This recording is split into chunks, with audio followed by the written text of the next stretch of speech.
So hello everyone out there, my name is George Schatz. I am currently a second year resident at the University of Arizona Family Medicine program, and I want to talk today about biohacking burnout. But I'd like to make something very clear first off. Today, this talk is not about burnout, at least not directly.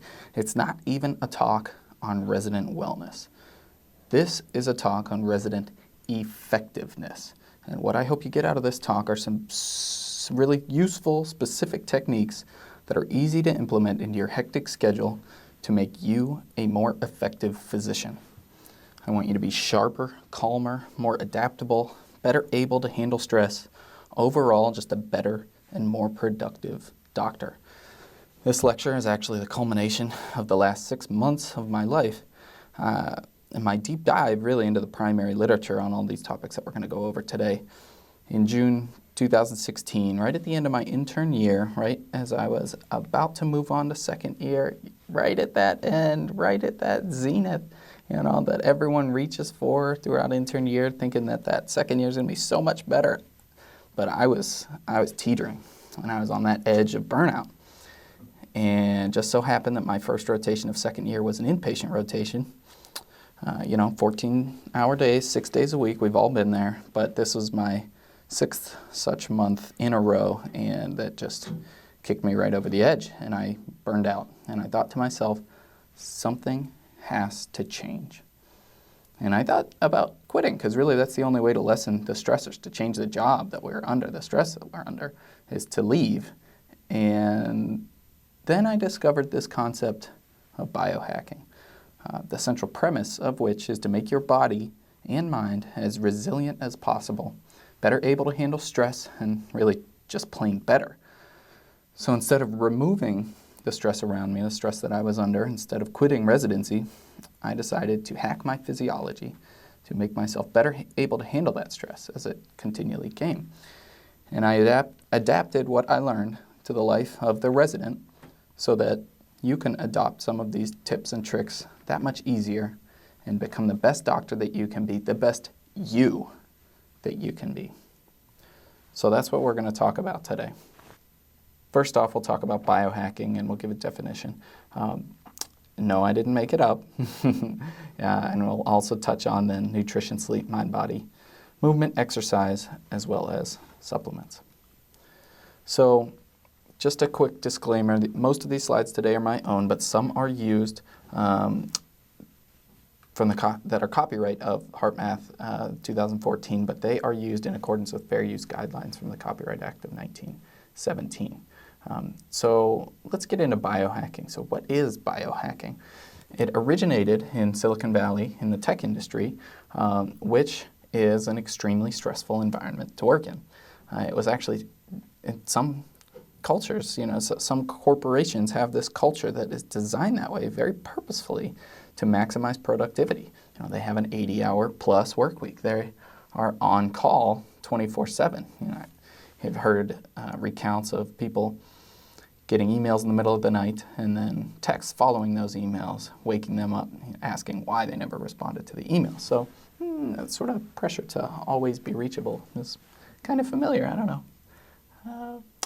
So this was actually an expose in 2015 in the New York Times that was an inside look at one of the worst offenders in the business, which is Amazon.com. And we all love Amazon, and I'm actually going to put a lot of pictures from Amazon into this talk because, well, I love irony, but I also still love Amazon. But this expose revealed some pretty startling revelations about a company that we know and love. And it's a good thing that we don't work there, because really these were some of the quotes that were just from people who were even allowed to be interviewed for this article. So you can see how that culture is. So biohacking arose in response to that work environment. And these were workers who were computer hackers by trade in the early 90s, and they were used to modifying computer systems to get the biggest performance optimization for the smallest input changes. So when they were in this work environment, they changed their aim from computers to themselves. And they changed their goal of optimizing their computer physiology to optimizing their human physiology, to be better able to survive and thrive in that demanding work environment. So some of the most prolific biohackers are actually top executives at some of these companies that you see up here: Citrix, Vimeo, Skype, Facebook, others. The prevailing ideal was that if you had millions of dollars riding on every decision you make, then you better be able to make some pretty great decisions every time. Every day had to be a good day, and every day that you must show up to work. And while that's definitely true for their profession, my position is that what we do every day, to me, is a little more important. We literally have life or death in the balance every day. So putting in a lackluster effort for us just really isn't an option. We similarly need to be able to show up ready to work every single day, ready to listen to our patients and ready to serve. So, dictionary definition for biohacking is how to function at your very best under extreme circumstances by implementing small changes to your lifestyle that produce large improvements in your physiology. So let's break that down. So functioning at your best goes without saying. Under these extreme circumstances, residency and beyond sounds familiar. By implementing small changes to your lifestyle, those are the biohacks, to produce large improvements in your physiology. And inherent to this is the idea of leverage. So finding those areas that with a very small amount of input, you can have big outputs. Let's face it, we don't have a lot of time in our schedule for the things that we want to do or need to do, really, for ourselves. Sleep, exercise, meal planning, whatever it is, you name it. What you'll hear from others that are really not in our unique circumstances is that, well, you need to be more efficient with your work time so that you can have more non-work time, and so you can be more rejuvenating in that non-work time. But, that's just wrong. We try every day, and it doesn't work. So my idea here is to find small areas of input that will boost your physiology such that you simply don't need more time away from work. You're just naturally more efficient, and not just more efficient at working, but also more efficient at not working. So more efficient at sleeping, more efficient at exercising, anything, you name it. The idea is to make you do more of it, do it better, and do it in less time. And all it takes is finding a lever and knowing where to place it.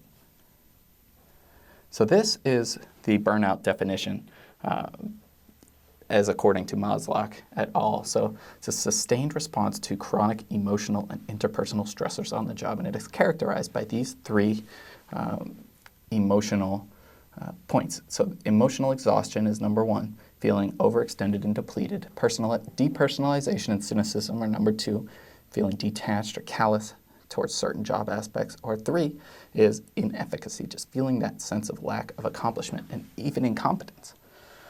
But what I'd like to propose now is a different model of stress and adaptation.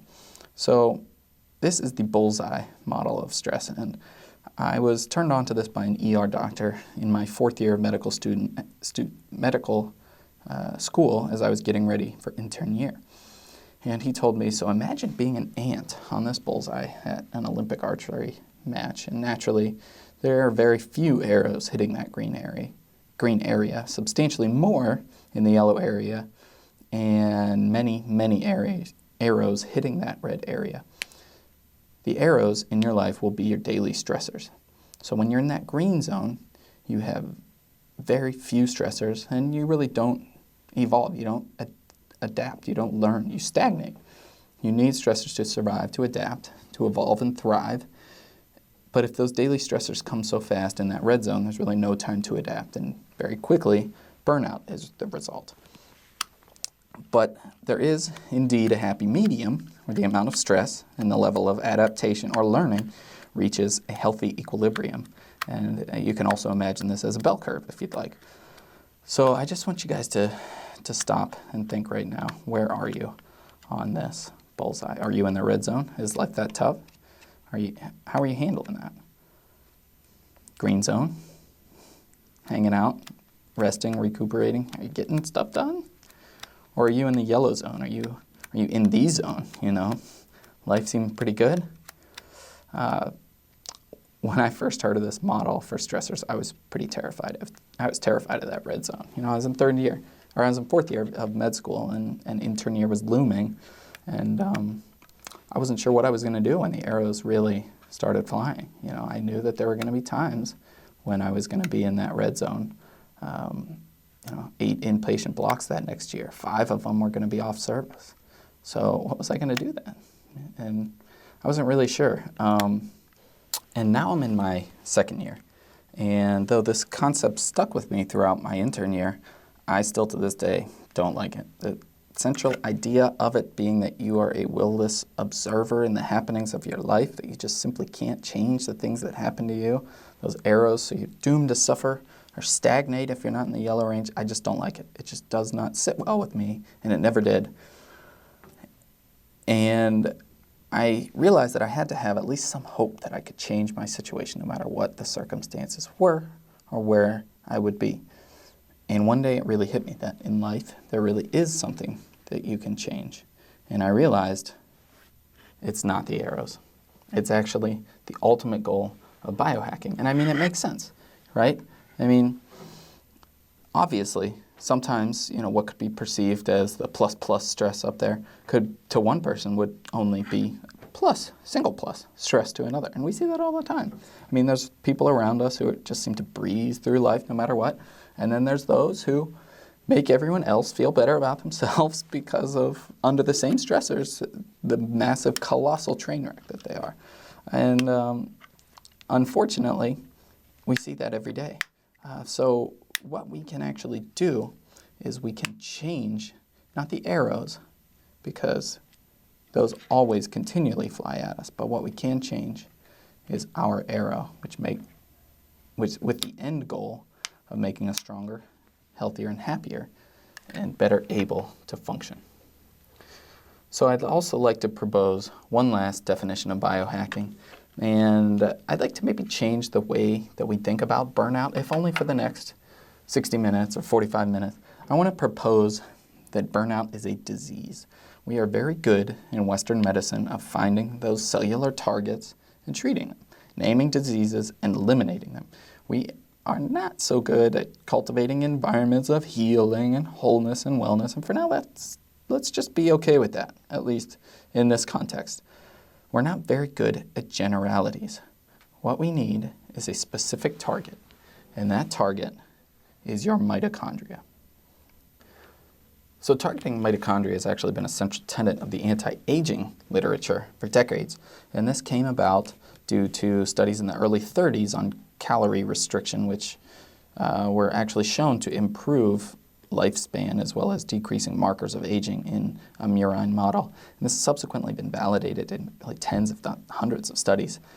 And the mechanism was initially thought that, you starve rats or mice and you have a decreased basal metabolic rate, so you're producing less reactive oxygen species and you have less antioxidant burden on the body or oxidant burden on the body. But what the data has actually shown is that calorie restriction actually leads to an increased basal metabolic rate and an increased generation of reactive oxygen species. But luckily, it also leads to a sirtuin-induced increase in reactive oxygen species scavenging above and beyond the level of production of reactive oxygen species. So what you're doing with calorie restriction is you're actually increasing mitochondrial biogenesis, which leads to increased reactive oxygen species, and you're also better able to scavenge those reactive oxygen species. So this is the concept of allostasis. It was first introduced in the 80s, initially to help better conceptualize the idea of homeostasis in neurobehavioral systems, but the idea is that allostasis is the concept of achieving stability through a change of state. And it can be considered the neurobehavioral analog to homeodynamics, which is put forth by Dr. Martha Rogers. And it posits that under a certain allostatic load, which is physical or psychological stressors, our brain and body adapt to maintain a certain ever-changing group of set points. And these are specific to each individual, and that under allostatic overload, The body's response is a breakdown of those normal pathways, the end result of which being neuropsychiatric disease. So there are recent studies that have emerged that this maladaptive process may actually be mediated by neuronal mitochondria. And it's already pretty well established that patients with mitochondrial dysfunction have higher rates of depression. And it's also established that patients diagnosed with depression have lower scores of cellular mitochondrial functions. So we know that, but even more fascinating now is that the literature has newly characterized this concept that mitochondria play a significant role in neuroplasticity, which is the brain's ability to generate structural or functional changes in response to internal and environmental stimuli. Thus, having stronger, more efficient mitochondria will allow you to have higher levels of neuroplasticity, which we know highly correlates in the literature with resiliency. So I propose that improving your mitochondrial efficiency will improve your resiliency, thus decreasing burnout, and that this is all mediated through the mitochondrial effects on neuroplasticity. But what is the first step to improving your mitochondrial efficiency? And it's actually just realizing that you even can improve your mitochondrial efficiency. And as a resident physician, we are subjected to extreme circumstances, and we cannot change those circumstances. We work long, hard hours. We don't get enough sleep, enough exercise, enough time for ourselves. We cannot change some inputs. We just simply can't. We must resign ourselves to that fact in order to figure out ways to work around it. And if we day in and day out sit there and constantly remind ourselves of the multiple better ways that we could be using our time, or of what little reward for such titanic effort we put in, or simply how hard our days are, we will wallow in a hopeless mire. But if we take certain constraints for granted and accept them and thank them even, for without them we would surely stagnate out in that green zone, then we can use our efforts and our energy on finding the inputs that we can change and then changing them. But to do this, we have to realize that the easiest way to do that is to stop wasting the energy that we already have. So, and that's the apophatic definition, if anyone's familiar with their Greek terms. We need to figure out what you have that's draining your energy and fix that first. So take your synthroid if you have Hashimoto's. Don't eat gluten if you have celiacs. Take care of any drains upon your mitochondrial function that specifically pertain to you. And once these are dealt with, then we'll shift our focus to optimizing our mitochondria through these specific biohacks that we're going to talk about today.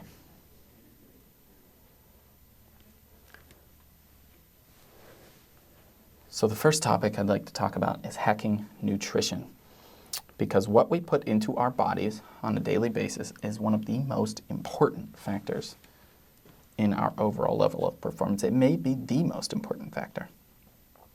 And our focus then with what we eat is going to be on eating things that improve our mitochondrial function, knowing expressly that the highest number of mitochondria in our body is, well, number one, it's the retina. Number two, it's the brain. Number three is the heart. So we're going to focus on the brain because, let's face it, we're not Navy SEALs. We're not professional athletes. We're not paid to have big muscles or look good in the gym. We're paid to think. So we need to make sure that our brain is, A, not only fueled correctly 100% of the time, but B, is also made up of the right components so that it can function properly 100% of the time. So fueling the brain is what we're going to talk about first. And eating foods that spike insulin will lead to a predictable period when the body becomes relatively hypoglycemic. The brain thinks that it is starving. Those catecholamines are released, gluconeogenesis ensues, and hunger skyrockets. You will lose all sight of any task that is at hand because those biological urges get the best of you. You need to eat. Hangry is real. We've all been there. And unfortunately, what you usually reach for is something sugary. The brain is not stupid. It craves what will raise that blood sugar fast. And this all but seals your fate, because within 2 to 4 hours, that witching hour from 2 to 4 p.m. cycle will repeat itself like clockwork. And when this happens, your performance suffers. You will not be an effective resident. If rounds go a little longer than expected, and instead of staying focused and committed to providing a clear and cogent presentation on Mrs. H and her AFib with RVR, you're sitting there oogling her mashed potatoes. It's just not going to work. So do not starve your brain. let's target something and let it be insulin. Stop eating sugar, all of it. Then make all other sources of carbs slow carbs. Increase that glycemic index, add fiber, add protein, add fats to any of those carbohydrates you ingest. Or alternately, if you're a little bit of an extremist like I am, eliminate those carbs completely. And your brain may thank you for it, because having your brain running on sugar is not going to make you stronger. Let's talk about ketones a little bit. Ketones are rocket fuel for mitochondria. They optimize the mitochondrial function on so many levels. It's staggering. Just a few of these mechanisms are demonstrated in the literature, which you can read here. And it's absolutely astounding.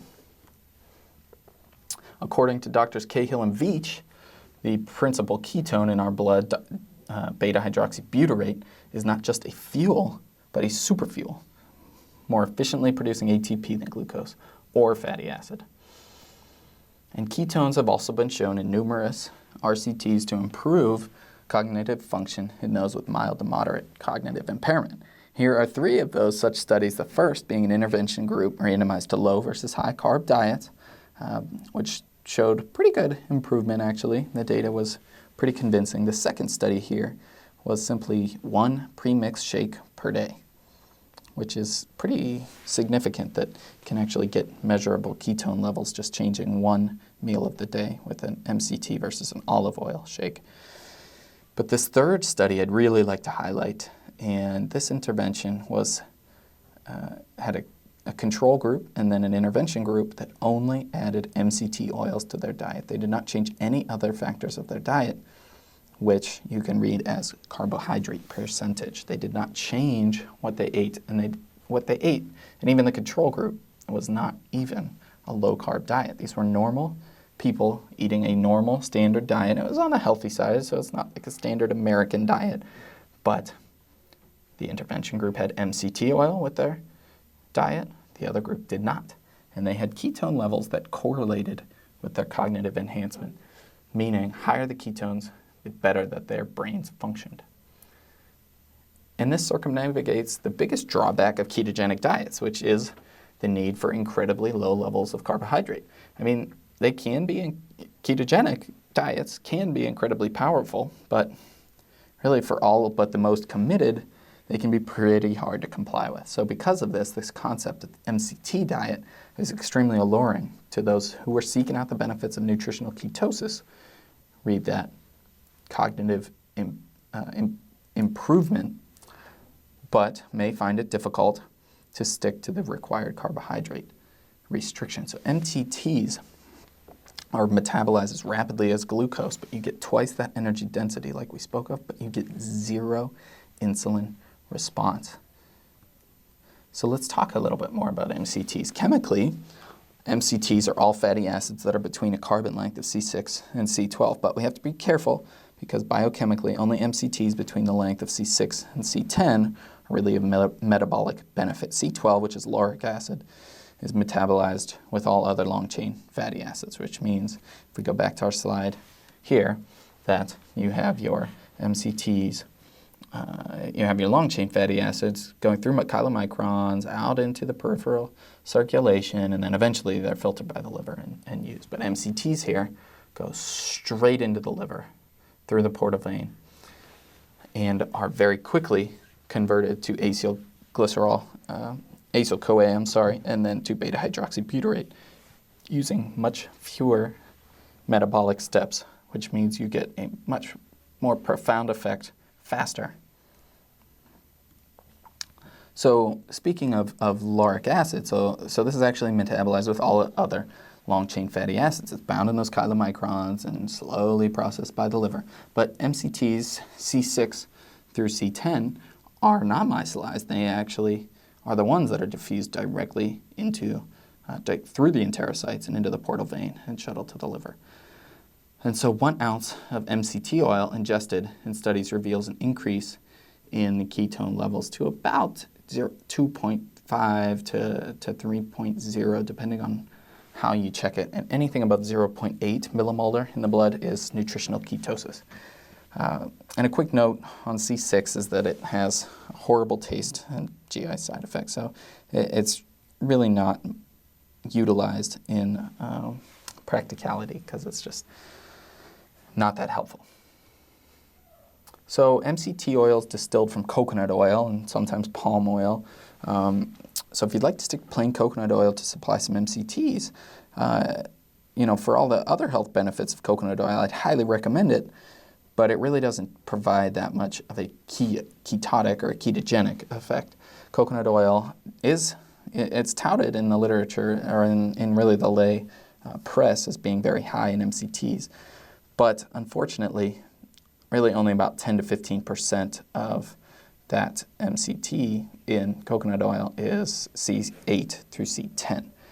About 50% of it is lauric acid, so it's really only MCT in name, not in biochemical function. So really only a very small portion of your coconut oil is actually being used by your liver to provide a ketotic effect.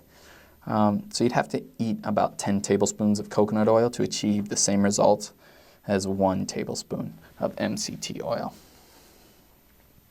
So as far as products you can actually purchase, there are 3 major camps. So there's the good MCT oil combinations, and so those have C8, C10, and C12, and these generally are the cheapest, and you're still receiving noticeably more C8 and C10 than with coconut oil itself, but really approximately 50% of these products are not the biochemical MCTs, so that meaning they have 50% C12. So better than that would be the combinations of C8 and C10, such as this one down here that's manufactured by Yarrow on the bottom right. And really the only way to determine whether or not your MCT oil has significant amounts of lauric acid is really just to read the ingredient label. And those that don't list the exact makeup of fatty acids and say exactly how many grams out of 14, because they usually out of 1 tablespoon is 14 grams. So they don't tell you that it's about 7 of C8 and 7 of C10, then generally I've found that those do contain lauric acid. So you want to make sure that you're finding one that if you're going to pay money for it, you want to make sure that you're actually getting one without C12. But then the best is what's here listed at this in the lower left-hand corner. And that is a formulation that really contains only C8 or caprylic acid. And this is one that's manufactured by Bulletproof, and this is the most bioavailable MCT, the C8 caprylic acid. And it's been shown to raise blood ketone levels faster than C10 containing preparations. So it's more bioavailable. It gives you a quicker and higher level of ketosis. So how can we actually use these MCTs, though, in real life? So I'm going to propose that we're all getting up at 4 a.m. anyway. We got to be working at 5. You're probably not making it yourself breakfast anyway, but you may be making coffee. So why not let your coffee be your breakfast and put your MCTs in it? And that's exactly what is available in Bulletproof coffee. So this is a delicious product of coffee, about 2 tablespoons of MCT oil and about 2 tablespoons of butter, or however you want to make it, that will flow forth from your blender, leaving you full, satisfied, and ready to attack the day, whether you're in that ICU or in the office. And this idea of bulletproof coffee with quotes around it has a pretty entertaining story. It was originally adapted from the traditional yak butter tea that originated in the Himalayas that traditional peoples there have been drinking really for centuries. And there was a Silicon Valley executive who was there hiking in Everest, and he was just astounded that the traditional people there, whose only possessions they had in the entire world, they lugged with them everywhere they went on the back of their yaks. And they had only 2 modern devices that they allowed to have precious space in their packs. And these were a blender and a car battery, right? So if anyone's been backpacking, you know that any chance you have to lighten your pack or to eliminate something that is going to weigh you down a little bit makes a huge difference, on your body over the long haul. So the idea of packing around a car battery is just absolutely ludicrous. And he asked the Sherpas, what's going on here? And their answer really was simple. It just makes a better cup of tea and it's faster. And so he didn't know what to make of that, but as the second he had a cup, he understood why. And in order to understand why this biohack is one of the most powerful that you can add to your day, we really need to dive a little bit more into the physiology of the fasting state. So let's talk about it here. So we've all seen these slides before of the fasted state, or what they always call a starvation state in biochemistry lectures, which always makes me laugh a little bit, that sort of view on this nutritional physiology. But so if you eat dinner at time 0, within about 4 hours, whatever exogenous glucose you have consumed has run out, and your liver starts to tap into those stores of glycogen. And by about 12 hours, you get a pretty significant upregulation of those gluconeogenic pathways. And you tend to get hungry, and you eat your breakfast or your break fast around that sort of 12 to 16 hour mark. And so if you eat something at that time that triggers a robust insulin response, you end the liver's catabolic actions. And immediately, your liver's biochemistry switches over to an anabolic state. And if you have a mug of bulletproof coffee, there is no insulin response, and your liver continues that catabolic activity, which effectively acts to prolong your fast. But even more than this, having a beverage with some MCT oil at around that same 12 to 16 hour mark provides some metabolic energy in the form of those ketone bodies, which not only prolongs the fast, like we were saying, but it actually can accelerate your fast, because the normal endogenous rise of ketones here is at this 24, it's usually 20 to 28 hours. So if we say it's about 24 hours, you start to get a rise naturally in beta-hydroxybutyrate. But so when we have an MCT oil containing beverage, we get that rise in beta-hydroxybutyrate that much sooner. At around the 12 to 16 hour mark. And if that's not enough, the endogenous ketone production really doesn't even shut down. So you actually get an additive effect of ketone production, the natural endogenous ketone production, on top of the ketone production that you get from having MCTs. So you actually get a bit of a synergistic effect and a higher total level of ketones anyway, which as we talked about, only helps to improve the function of your neural tissue. So in summary, you're drinking something that gives no insulin response, you're continuing your fast, and by having those MCTs, you're actually shifting your physiology forward in time, reaping the benefits of a longer fast in a shorter amount of time. And why is fasting important? Why is it important to prolong that fast in the first place? Well, if you haven't heard of intermittent fasting and the metabolic benefits, then let me summarize it a little bit for you. We're really healthier when we balance catabolism and anabolism. We're not talking about calorie restriction, which I mentioned earlier. We're talking about the idea of intermittent fasting. It's not restricting your calories. It's just simply allowing the body to have periods of catabolism that are more prolonged than what they usually are in our standard Western American lifestyle. We really are in anabolism all day long, and the only time we're in catabolism is at nighttime. And so there's a recent systematic review which found metabolic benefits of significant weight loss just itself with intermittent fasting, not changing anything else about the day you eat or what you eat at all, just changing how you eat it and when you eat. And it's actually showed lower attrition rates than standard weight loss therapies, lowered blood pressure, increased insulin sensitivity. And there's also emerging literature that in your brain, intermittent fasting affects the energy and oxygen radical metabolism. And this is actually mediated through a whole host of cellular stress response systems, including sirtuins, PPR, neurotrophic factors. And the end goal is to set up an environment in your body which can help neurons cope with stress and resist disease. So by doing this every day, we have noticeable levels of ketones in your blood every day, and your tissues, including the brain, then upregulates the pathways for utilizing ketones, and you become what can be called, quote, fat adapted, meaning that we are better able to biochemically mobilize and utilize fatty acids from our adipose stores to use as fuel. So slowly your body becomes better able to remain focused in periods where you may have to skip a meal. And think about it, we skip meals all the time. We're very busy. Lunch frequently falls by the wayside, and I'm telling you that how your body reacts in those situations can be changed, and it's your choice.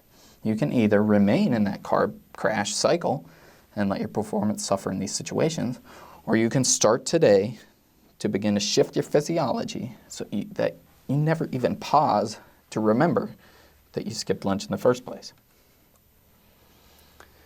So that's fueling the brain, but let's talk about building the brain, right? We've discussed about how your brain is made out of fat. 60% of your brain mass is lipids, and 50% of that polyunsaturated fatty acids, and about 50% of those are omega-3s. So we're looking at about 15% of your entire brain mass is made up of omega-3 fatty acids. That is astounding to me. And there are so many studies on omega-3 supplementation that it will make you smarter in general. And then most of these are on elderly patients with evidence of cognitive decline. That's true. Some of them, as you see here in the second bullet point, are of children of mothers who are supplemented with omega-3s prenatally. But some of these are in healthy middle-aged subjects with no evidence of cognitive deficits at all. Yes, I heard that. You heard that right. Solid, scientific, documented evidence that healthy people get smarter when they provide the right building blocks to their brains. It would be astounding if it just weren't so obvious. So here's what I recommend. Most studies used about 2 to 3 grams per day of omega-3 fatty acids. And this is one I like. I'm a fan of Nordic Naturals. So this is a quality product, a brand that I trust. And on Amazon, it's an affordable price, $36 a month. And this provides just about 25 to 30 servings. So it's about a month's worth. If anyone's heard of Natural Partners, which is a website that allows practitioners who have a license, all MDs and DOs are eligible, can sign up and get nutritional supplements at cost. So this is only $22 a month on Natural Partners.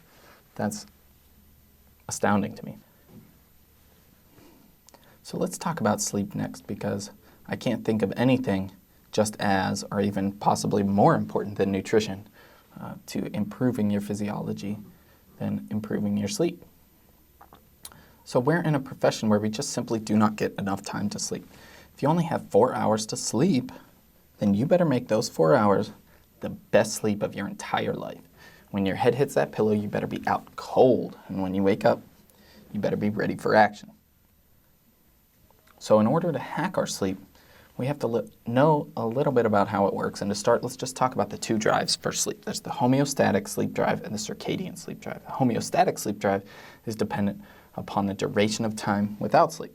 So the easiest way to think about this is a sleep hunger. So the longer you go without food, the more your hunger increases. Similarly, the longer you stay awake, the more tired you become.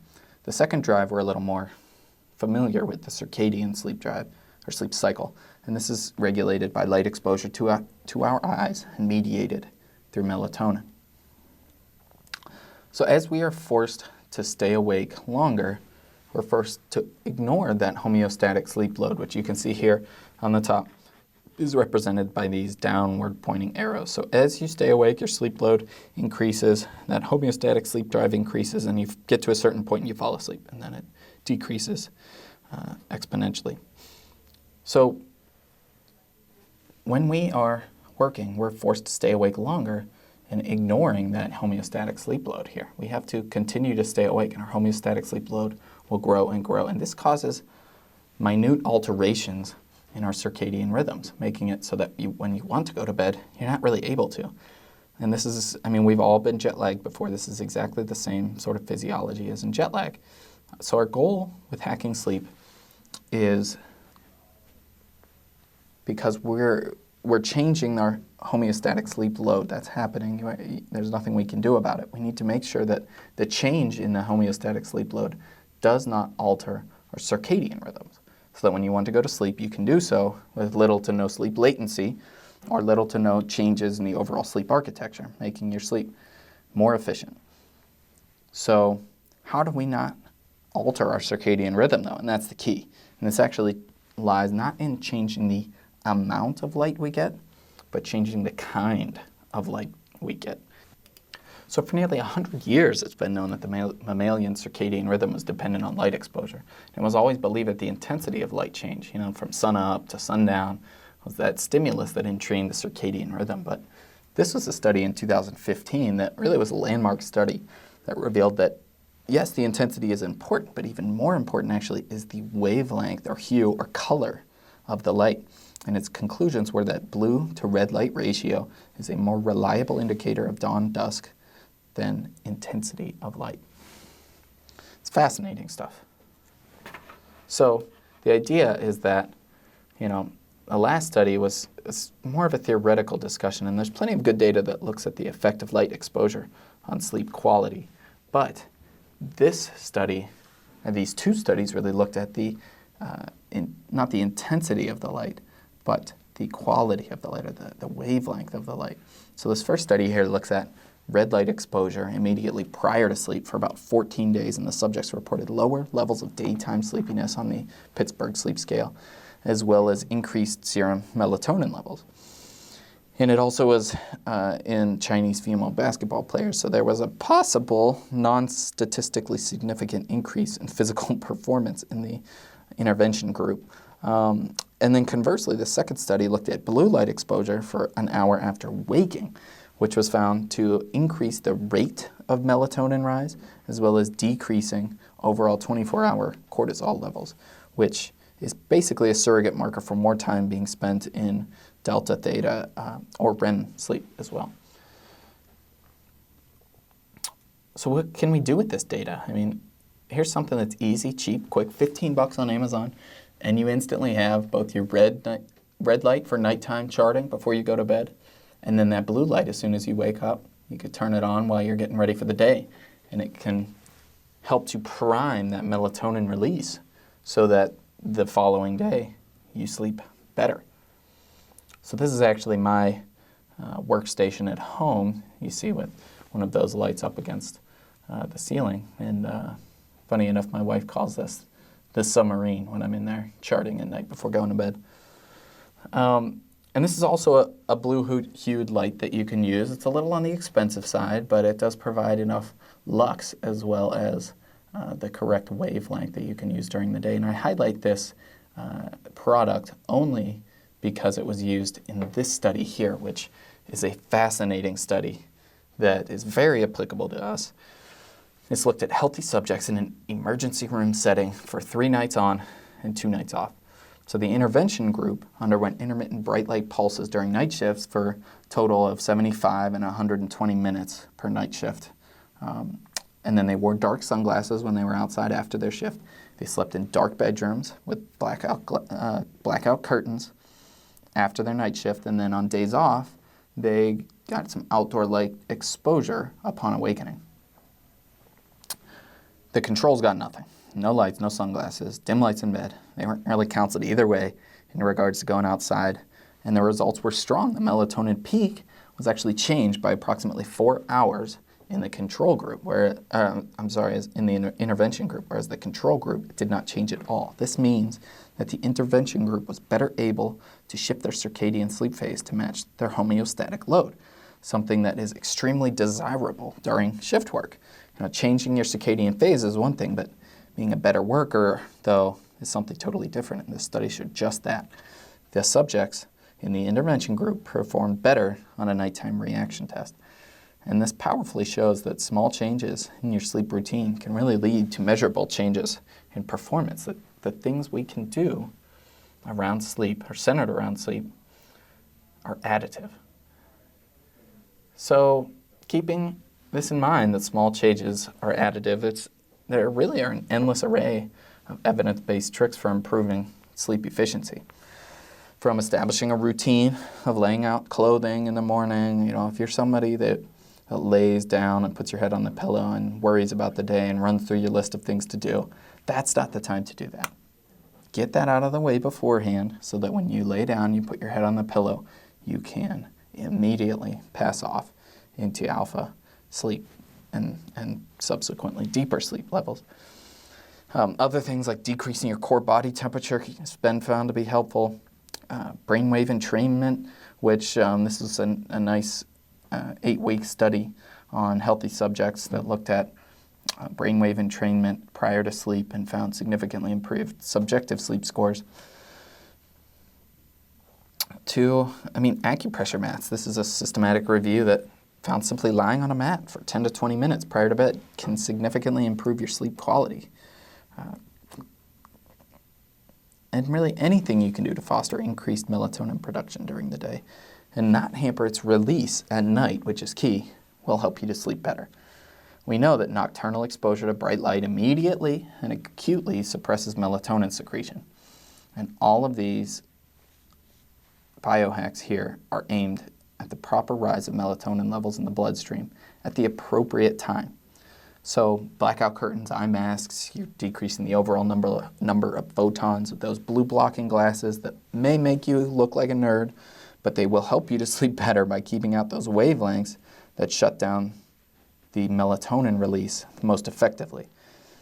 And if you need to look at a computer or phone, which we very commonly do after the sun goes down, there are a variety of programs that enable you to change the hue of the light of the computer screen to a more physiologic orange-looking tone. It decreases the amount of blue wavelengths that are coming out of your computer screen, which will help you to decrease any disturbance to that melatonin production that may occur while you're looking at the screen. So the one for computers, there's actually 2 for computers now. There's Flux, which you can get at getflux.com, or there's also one that I just learned about the other day. It's called Iris, I-R-I-S. It has a few other features as well.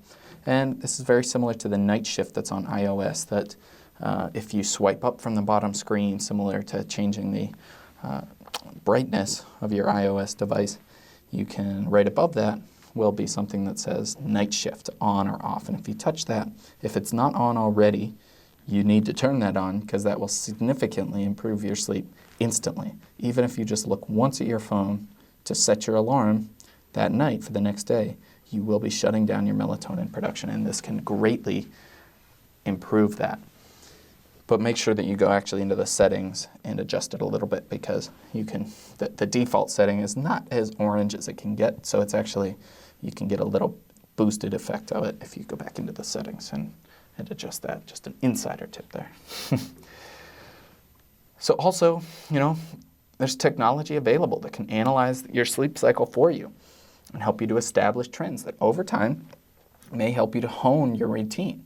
And the tech is actually so advanced that it can analyze what sleep wave you're in and then sound the alarm right at that time that you're in a lighter sleep phase, so that you wake up feeling more refreshed, and it's actually a more gentle wake up. And the overall goal really is not to waste time in the morning trying to wake up after you're already awake. So let's talk about the mind-body approach here for a minute.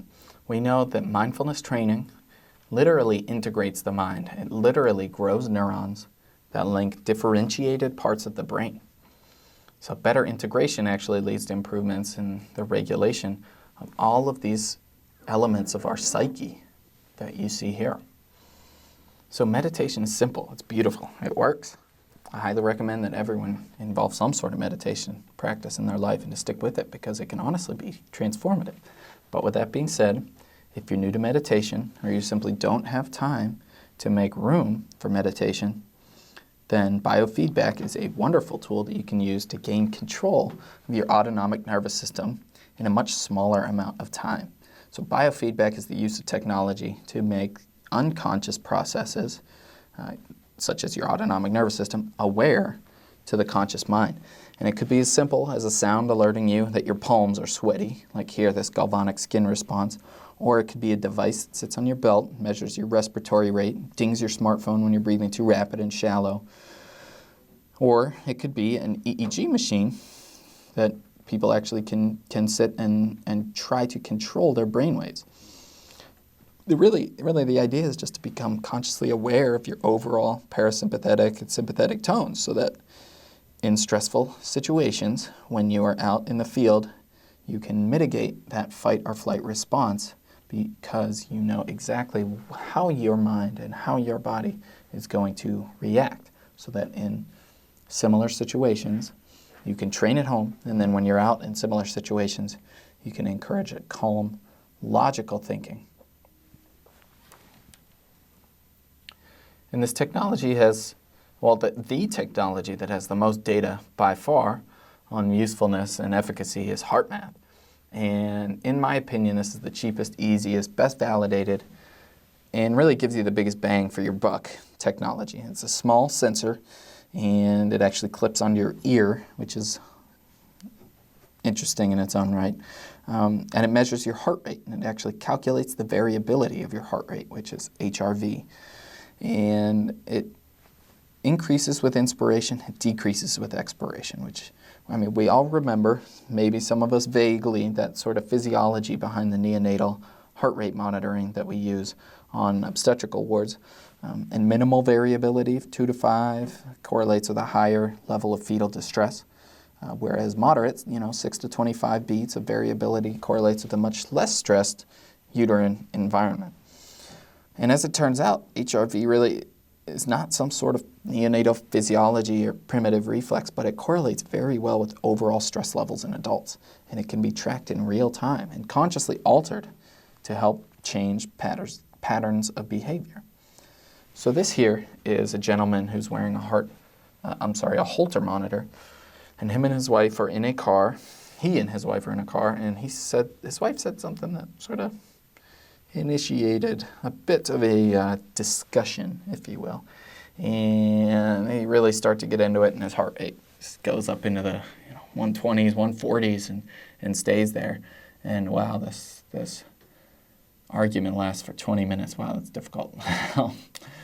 And then finally the argument ends, and his heart rate decreases, but it's still not back to where it was at baseline. So we know that emotions affect our heart, but we also should know that our heart can affect our emotions. And this is a beautiful, beautiful slide here that shows something that it's the exact same idea as the idea of the bullseye.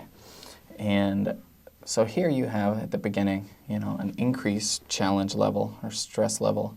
And as that starts to increase over time, our performance increases.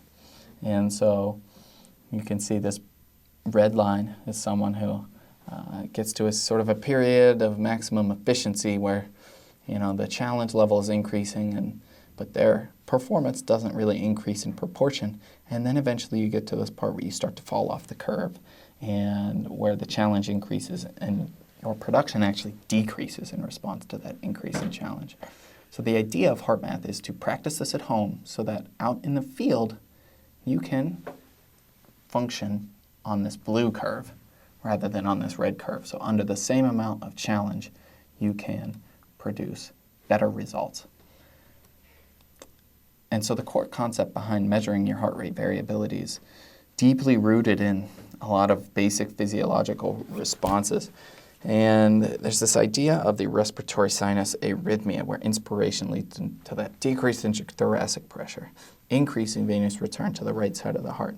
This stretches the right atria, which stimulates those stress receptors, which sends afferent signaling to the brainstem, which then efferently stimulates the heart rate to increase. So then on exhalation, the pressure from the chest wall then increases that blood flow from the lungs to the left side of the heart and decreases the right heart volumes as well, which increases aortic pressure, stimulates the carotid baroreceptors to fire, effectively then increasing your vagal tone and decreasing your heart rate. So this is what it looks like, and this all happens when the overall nervous system communication between the heart and brain is working optimally.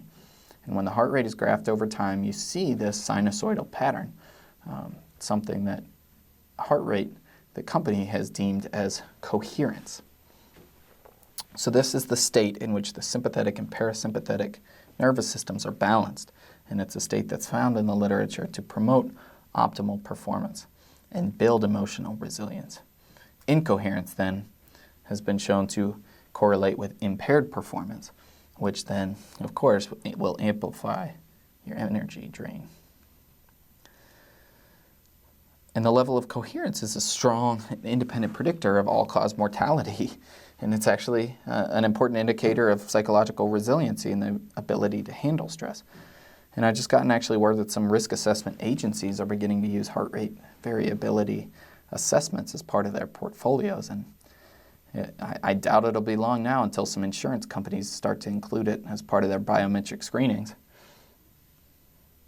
So the data shows that increased coherence improves decision-making, improves reaction time, social awareness, the ability to self-regulate, and in other words, just makes you a better you. So the idea with a HeartMath device is to practice these techniques at home so that when you have a really stressful situation, such as rounds with an attending that's especially hard to get along with, or clinic schedule full of needy and unappreciative patients, or an ED shift that's just slammed with patients, you can utilize these balancing techniques that you've been honing at home for weeks to be a calmer, smarter, and more productive you. And this all plugs into your phone. So this is an app. These are actually screenshots from my sessions, and this is what it looks like. So 2 different nights after ED shifts, and the left was after a particularly tough shift, 3 intubations, and those patients actually had an average age of 4 years old. And I was pretty frazzled, and it shows. I mean, there's no hiding from it. There was very little coherence that night. You can see my heart rate variability here on the lowest level of what it looks like to be incoherent. And then on the right is me after a normal shift, a great shift. It felt good, looked good. Your heart rate variability right there, nice and sinusoidal. And it shows in the overall coherence being up in that green zone. So what I propose is that anyone who wants to improve themselves make that investment up front for one of these inner balance sensors. All it takes is about 10 minutes a day for 6 weeks, and you can learn to consciously control your sympathetic nervous system.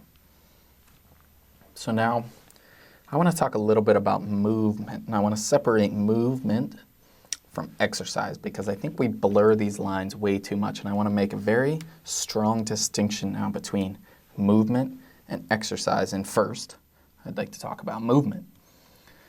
So does this look familiar? Because this is us. 14 hours a day, 6 days a week.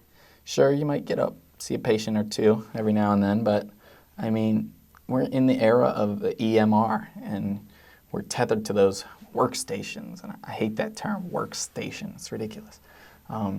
But this was me all of intern year, 80 hours a week, sitting.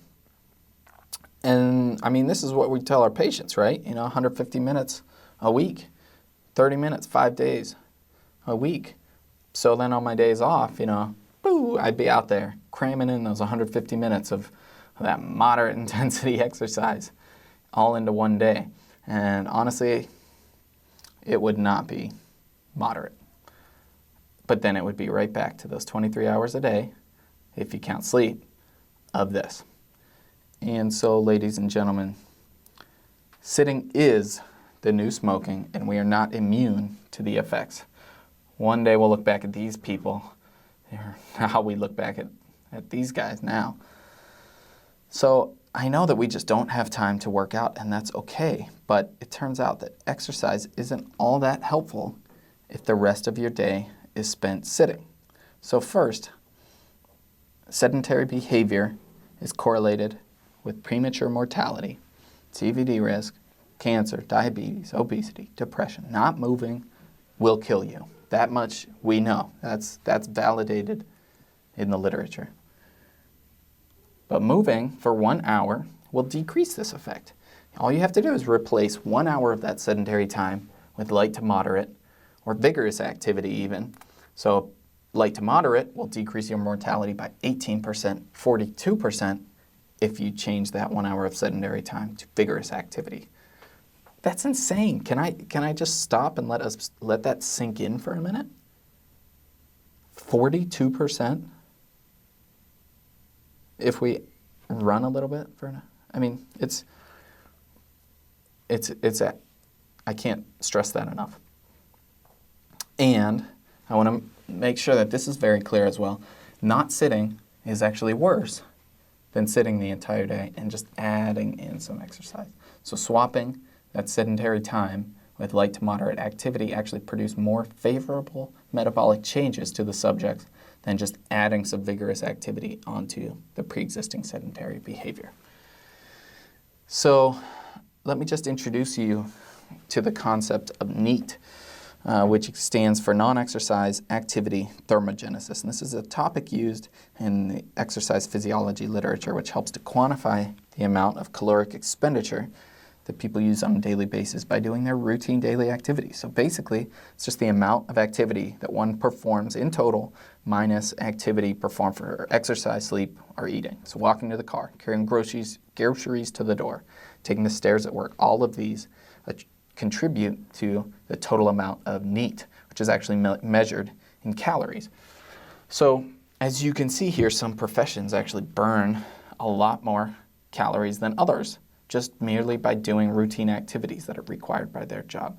So farmers, anybody doing strenuous work, maybe construction workers, burning about 2,500 calories. And I think we are probably somewhere here in this third bar, this middle bar, seated work, discretion, and requirement to move. That sounds about us. And we really only burn an average of about 1,000 kilocalories per day. And but let's just take a look at the bar right above it, standing work. This seems to actually increase your NEAT by nearly 50% from what we're already at. So you go from 1,000 to 1,500. And extrapolating that data, it follows that just standing at work may lead to an increase in NEAT, possibly by about 500 extra calories per day. So that's our goal here. Our goal is to increase that non-exercise activity thermogenesis so as to prevent the deleterious effects of inactivity. And we should be doing this whether or not we're exercising. So how do we increase NEAT? Well, here's one study actually a systematic review of 15 studies that looked at just the simple use of a sit-to-stand desk, which is a normal desk that you can sit at, but it has a feature that you can raise the desk up to about 5 feet in height or somewhere in that range. So you can stand at your desk. And this systematic review concluded that 14 of the 15 studies showed decreased sedentary behavior with a mean decrease in the sedentary time from 20 to 233 minutes a day. So remember our earlier statistics of 18% decreased mortality just swapping 60 minutes of sedentary time for light activity. If the data is actually linear and we can say that we're eliminating nearly 4 times that much sedentary time in one day, imagine the benefit to our mortality just simply using a standing desk. So that's what I propose. So think about right now where you chart after a full days of clinic. Think about where you study.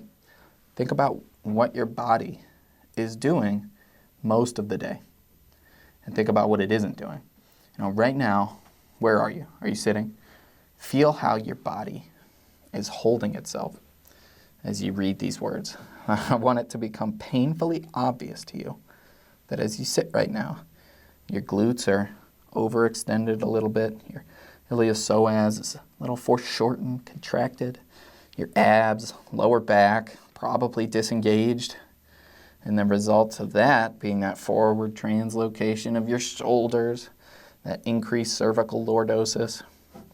And here we go, right here, $40, something that can immediately improve your posture, improving your functioning, improving your body. Our library here at the University of Arizona Health Sciences has a treadmill desk and has bike desks available. So I'm not sure if you do at your local library, but it's worth asking. I had no clue. This treadmill desk was literally tucked behind a corner, and it had a little survey on it that said, please fill out if you're using this treadmill desk. And there were no surveys in it at all because it was hidden way in the back. And it's astonishing. And I would go there every day to use it. Completely empty. Never saw one person on it. Never had any problems hopping right on and getting going. It's astonishing. So ask around. Find out. But if you want one at home, you do not need to spend a ton of money. There are extremely expensive standing desks available online, but this one here is available for $22. All you need is an IKEA and probably a whole afternoon knowing IKEA stuff. And it's a pretty ingenious solution. And this is like the highest rated DIY standing desk you can find online. So Google it and it'll be one of the first. Just a word on standing desk ergonomics, because if you're going to make it, the whole idea is to make your workstation more ergonomic. So you got to make sure you're doing it right. So the keyboard in your worktop surface should be at about elbow height, and the keyboard should be level. With the monitor should be level with the head to allow for sort of a neutral standing position, good spinal alignment, your shoulders back, your neck neutral and relaxed. And we're all familiar with the function of a pedometer to track your steps, but I think a more effective and more really efficient function would be to use it to track your time not walking. And all Fitbits have this, all Apple Watches have this function that they can vibrate to remind you to get up and stretch your legs. On the Fitbit, it's called the inactivity tracker, and then the Apple Watch, it's called the stand-up reminder. So if you have either of these two pieces of technology, I would highly recommend that you enable these functions. So now let's talk about exercise for a minute as differentiated from movement. And so we touched on how vital movement is to maintaining one's health and effectiveness, but now it's really time to turn the spotlight on exercise. And exercise, the definition is the movement that you perform for the specific purpose of stimulating a positive physiological adaptation in our bodies. And it's important to remember that exercise is the stimulus. It's the stimulus for the metabolic cascade, and it's the cascade that is responsible for all the health benefits. So as with any physiological stimulus, if you remember your enzyme kinetics, there's a minimum effective dose. And if your time is short to exercise, then it becomes that much more important and useful, really, to define exactly what that minimum effective dose is. And as we stated before, our goal is not to build huge muscles. It's not to learn to climb mountains. Although you might do those in your off time, sure. But our main goal right now is to foster the smooth and efficient functioning of our neurons. And exercise does this through the upregulation of neurotrophic factors. And as well as that's actually mediated. That's the mechanism behind increasing your neuroplasticity, which takes place in your mitochondria. So exercise also modulates systemic inflammation through the release of myokines. And myokines are simply cytokines, most frequently IL-6, but also 8 and 15, that are liberated by muscle contraction. So I know there's a few biochemists or immunologists in the crowd that are saying IL-6, I thought that's pro-inflammatory, and it is, but only when it comes from T cells and macrophages. And this is because that IL-6 is mediated through NF-kappa B and TNF-alpha. The IL-6 that's released from skeletal muscle during exercise is anti-inflammatory because its effect is mediated through different pathways.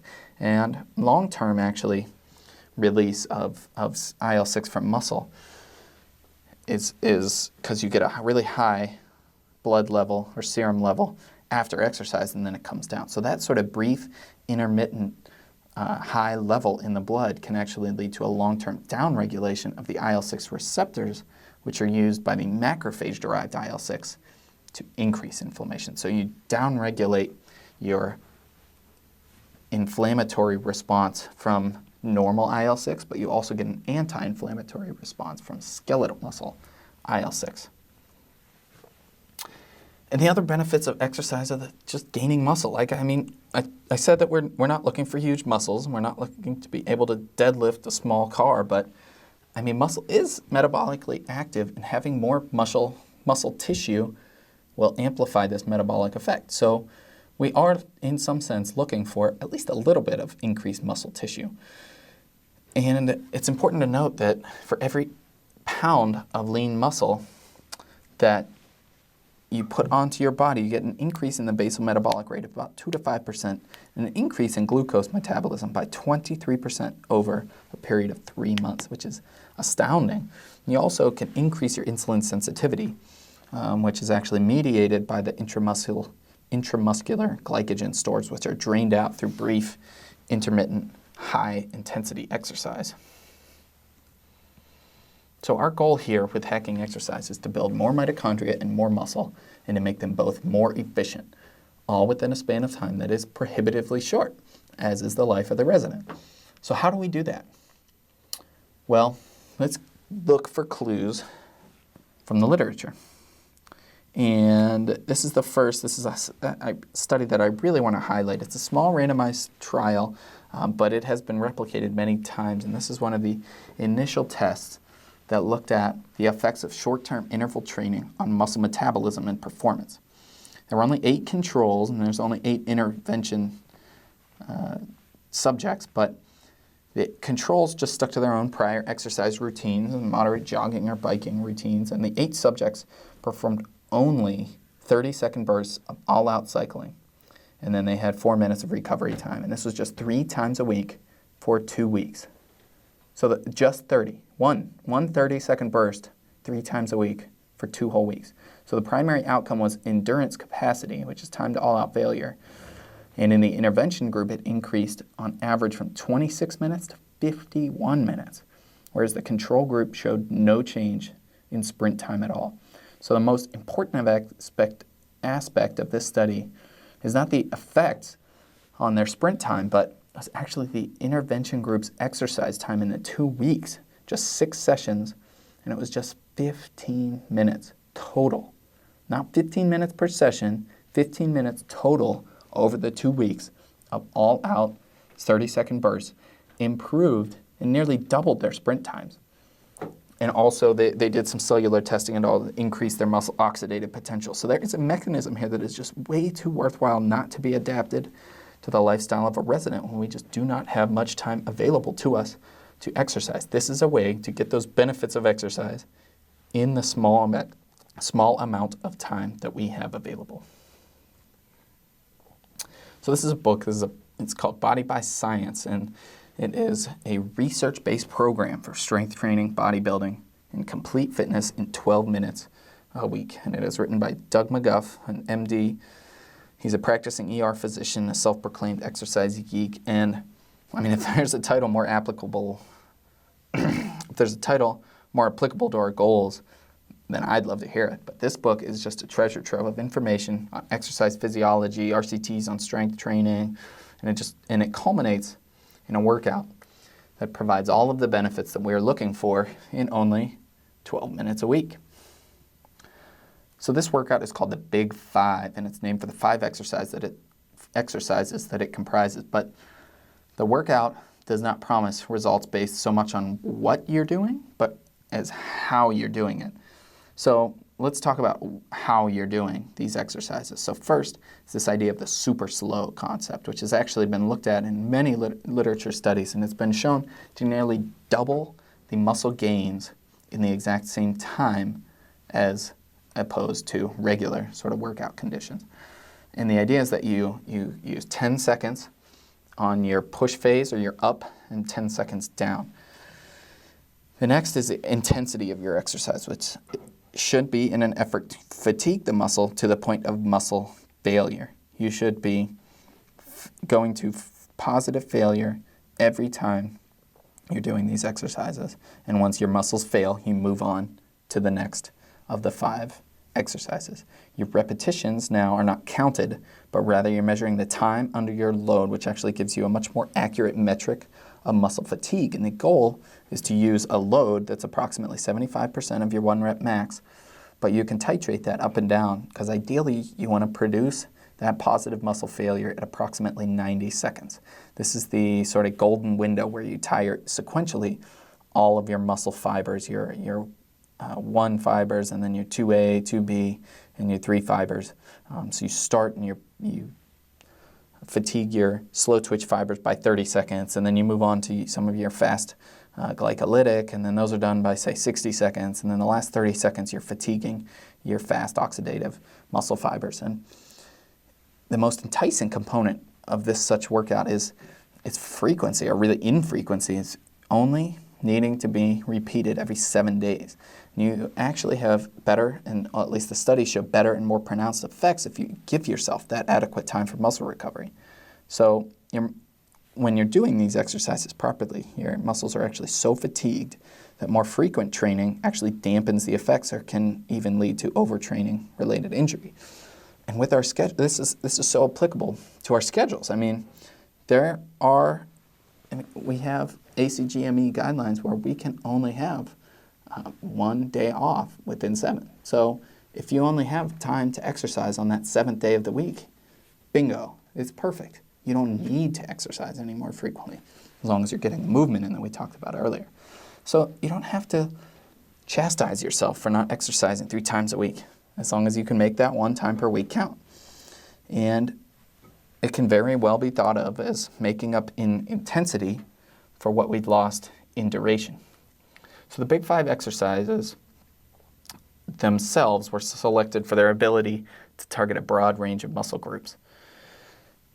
And he wanted to make sure that all areas of the body were targeted equally. So these consist of, number 1, a seated row. So basically it's a push, a pull, a push, a pull, and a push. So a seated row, or a pull, pull, push, pull, push, pull. So seated row is your pull, chest press is your push, pull down or a pull up is your pull, overhead press is another push, and then your leg press is a push. So Dr. McGuff also advocates for the use of exercise machines, as he feels these are overall safer to use, especially for those inexperienced with weightlifting or when you're getting to heavier loads, and can nearly eliminate injury. So I'm someone who had been an avid CrossFitter in the past, and I was a little put off by this concept, but I have to admit that he's right. I mean, one of the largest drawbacks to any sort of strength training regimen is the possibility of injury through poor technique. So machines can greatly diminish or even eliminate this risk. And not only that, but they're much easier to find and use. I mean, these 5 machines can be found in any big box, $10 per month fitness palace, or even any hotel, most apartment complexes, school gyms. It just makes it that much easier to stay consistent with a fitness routine, or even to just not find excuses.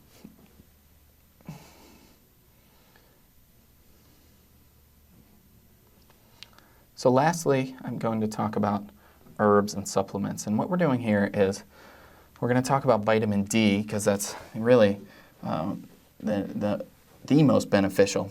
And we'll touch on adaptogens, but I'm also, our focus is on mitochondria. So let's look at mitochondrial cofactors that we could supplement with that can actually improve our mitochondrial functioning. So let's start here. I mean, vitamin D, it almost goes without saying. Vitamin D is so prevalent, and it's just so easily rectified. And it's one of the most easily rectified drains to our cellular efficiency. And it's important to replete intelligently. So make sure you get tested, see someone who can draw those labs, and then replete accordingly. According to the Endocrine Society, repeat early and replete aggressively. And you may live in Tucson like we do, but guess what? You're a resident. You're inside all day. And here's a study of 600 people in Phoenix, Arizona in 2008, and only 22% were greater than 30 in their vitamin D levels. That's an astonishing 78% who were deficient. And even if you do get outside and get a lot of sun, there's this little known physiological boundary that's also at play, and vitamin D is actually produced in the sebum layer in the epidermis upon exposure to UVB, and it's only slowly absorbed over the next 24 to 48 hours. Actually, does anyone even know where vitamin D that we buy, D3 or D2, is actually produced? It's actually produced on the skin of lambs who create lanolin. That's their sebum, is lanolin from wool. And it's actually produced in the lanolin on exposure to UVB. And so they take the lanolin, they purify the vitamin D out, and then they molecularly distill it to get the D3 and D2, and then they put it in pills and they feed it to us. Pretty crazy, right? So if you like to take a shower after a day of sunbathing on the beach, you may be pretty severely hampering your body's natural processes for increasing those vitamin D levels. So it makes it that much more important to get tested and replete. So let's talk about adaptogens, which is actually a term coined by Nikolai Lazarev, who was a toxicologist turned pharmacologist in 1948 Soviet Russia. And he was in charge of a very well-funded program whose goal was to find herbal preparations that would make Russian soldiers more effective in battle. And what they eventually settled on as their number one supplement was, it's what is now known as Siberian ginseng, or Eleutherococcus senticosus. And this proved to be a substance that demonstrated an ability to create, which is the Greek genere, an ability to adjust, Latin adaptare. So that's where the idea of adaptogen came, or the term adaptogen originally came from. I always thought that it was a newer sort of term, and you see it on Pinterest and all these things, but it's actually a very old term, and it's actually somewhat of a barbarism. It's using a Greek as well as a Latin prefix together in one term. But no matter what our problem with the name is, Eleuthero is extremely effective and extremely helpful in improving people's ability to adapt to physical as well as mental stressors. It's been shown in many large RCTs to improve immunity to common viral illnesses. It's also been shown to exhibit a normalizing effect on the HPA axis, which was actually in studies that brought hormone levels of teens who had issues with early onset as well as late onset menarche, and brought their levels of hormones back into balance. But it also has been demonstrated to show a decreased catecholamine release under constant physical as well as mental stress. So how can we actually use this supplement? And so according to the literature, there are two main dosage forms. The first is a lower dose for a longer course. It's more of a hormetic dose. And this typically leads to that long-term sort of endocrine normalizing effect that's been shown. And then the other idea is you take a higher dose for a shorter period of time. And this is what was used more typically in the literature for those acute stressors, like the physical or mental tests. They had typewriter operators running through a barrage of testing, and they used Eleuthero at this higher dose to decrease the levels of their catecholamines in their blood, as well as this dosing pattern was what improved the immune function in workers exposed to common respiratory illnesses. So the next adaptogen that I'd like to touch on is rhodiola rosea, and this is another herb which hails from the east and was originally touted as an herb for fortifying qi. And what interests me so much about rhodiola is that it was included in this study on mental performance of healthy ER docs on a night shift. And this was a small, double-blind, placebo-controlled crossover study, and it had objective measurements of pre- and post-shift mental fatigue using a computerized assessment that was sort of similar to an impact test. And so the treatment group demonstrated a statistically significant improvement in their objective scores, meaning their levels of fatigue were nearly 20% lower than controls. And this study was actually replicated in nursing students, which also came to a similar outcome. So I can't think of a more effective or a more applicable study than this one if you are an ER doc looking for a bit of a boost on those long night shifts. So differentiating from Eleuthero, rhodiola seems to be an herbal preparation that's really only typically used for acute stressors. So most herbalists recommend using it for no longer than 8 weeks at a time, with about a 1 to 2 week watch-out period to make sure that you can normalize some of the effects on the body. Now, moving into mitochondrial cofactors, which at least really magnesium, that's a bit of a misnomer because magnesium is technically not a mitochondrial cofactor.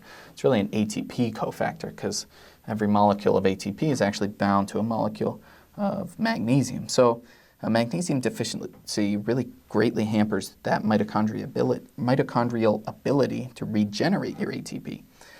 And we typically recommend magnesium supplements that are chelated to decrease the side effects of GI distress, as well as to increase absorption. And about 400 milligrams per day seems to be a relatively good starting dose. You can increase or decrease based on your symptoms. So the B vitamins are Krebs cycle cofactors, and this is extremely helpful in improving mitochondrial efficiency. And I don't really have to go into the details much of why.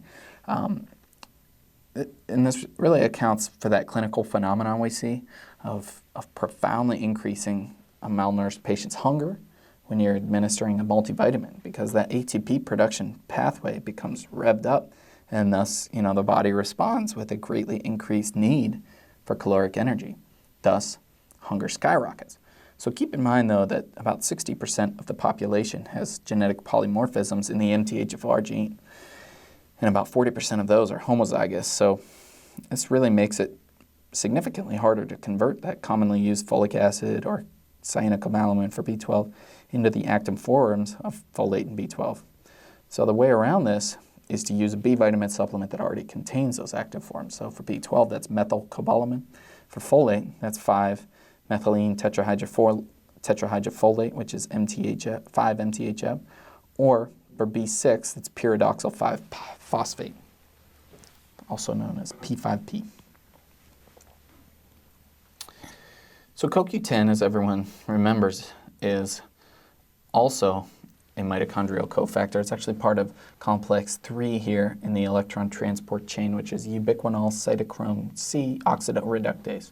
And supplementing with about 100 milligrams of the more bioavailable form has been shown to improve a variety of metabolic factors. And it's actually been shown to improve greatly the symptomatology of mitochondrial encephalomyopathies such as MERF, MELAS, Kearns-Sayre syndrome, as well as others. So this is a popular quality supplement of the most bioavailable form of CoQ10, and this is just $20 for a 2-month supply. And actually, I was just on Amazon the other day. I found a 4-month supply for $33. That's fascinating. That is an extremely great price for CoQ10. And for less than $10 a month, you can have a significantly improved mitochondrial function.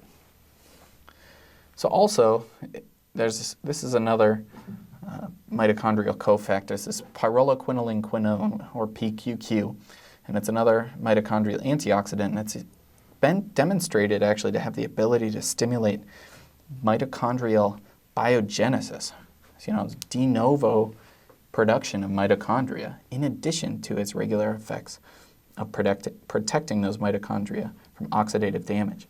And it's a little more expensive than CoQ10. 20 milligrams per day is on the higher side. Even 10 milligrams per day has been shown to have effects. $15 is a 1-month supply of this supplement. And it's just a small amount of money for a huge bang for your buck. So in summary, we've talked about a lot. We've covered a lot of possible areas for improvement. And I want you guys to take away just a few things from this talk. I want you to take away the idea of nurturing your mitochondria on a daily basis. Whatever you're doing, I want you to have in the back of your mind while you're doing it, whether this is something that's improving your mitochondrial function or possibly hampering your mitochondrial function. Then I want you to think about what you eat.